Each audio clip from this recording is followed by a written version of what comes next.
In this video, we'll discuss about words of success. Words and languages are unique to human beings only. They're like a superpower which you can either use for the good or the bad. Unfortunately, people don't often realize the impacts words can have, whether it's the expression of love, the instructions on a manual, or the speech of a captain just before a game. The words we use can change the outlook on everything. In fact, words probably linger longer in our memories than actual faces or whole events, so it's wise not to underestimate what words can do for yourself and for others. Beliefs are shaped from the words you use. Has someone ever passed a remark that makes you insecure till date? Things like, you have a funny smile, you have a big nose, you have really bad breath, leaving you with that insecurity for life. So that you now always smile with a hand over your mouth or get nervous speaking to someone too close to your face. That's how words mold your beliefs. That's how words from others change what you think of yourselves.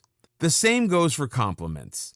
It's surprising how a few words of appreciation can make you believe more in yourself. A simple, "this color looks so good on you," will subconsciously always make you look for that color. Or words of appreciation from a teacher or mentor will encourage you to work harder and improve. This is exactly how words factor into success and failure. A common example of this is what you hear from a doctor. Be it a serious disease or an aesthetic-related problem, you hang on to every word that doctor tells you. Not only the patient himself, but everyone related to him believe in the doctor's words religiously. If the doctor speaks kindly and reassures the patient time and again that he will be cured, that this treatment is the best one, the patient will start feeling relaxed and better right away. If the doctor doesn't give any such reassurance and just hands over a prescription, the patient will stay restless and unsure about his treatment. Mind your vocabulary. The words you use can pave your way to success or downfall. Come to think of it, speakers make a living out of it. Be it a religious speaker, a motivational speaker, or a teacher, they all use their vocabulary to their best in order to convey things better to you, in order to improve your understanding of a concept and leave an impact on you. When sitting through a job interview, you're basically being assessed on how you speak. The qualifications are all there on the resume, but the ability to communicate only comes through words. A candidate who sounds more convincing and capable has a higher chance of securing the job, even if others are more qualified.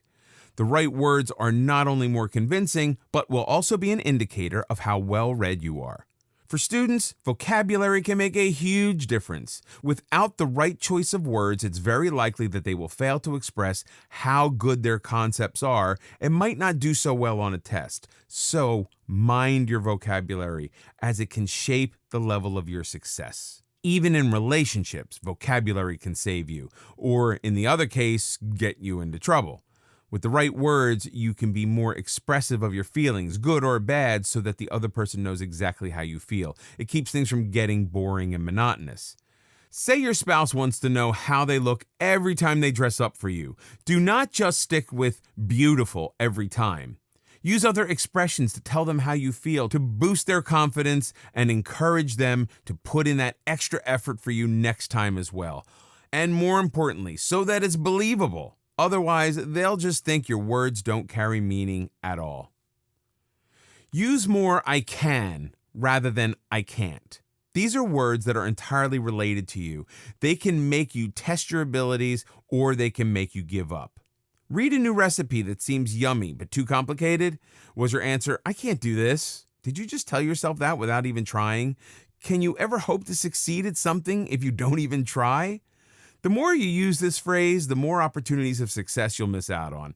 The ratio of how often you use "I can" or "I can't" can bring much more success and positivity in your life. "I can" will symbolize all the risks you're willing to take, all the new things you're willing to try, all the chances you take, the faith you have in yourself, the limits that you establish for yourself, and how much you're willing to push yourself to achieve what you want. "I can't," on the other hand, symbolizes the exact opposite.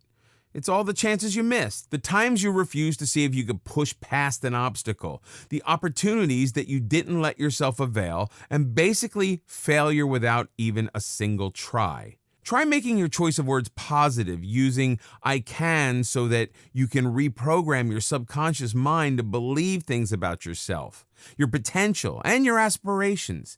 Because what you believe about yourself can have a real impact on the outcomes of events. It's in your own control which of these words you use for yourself.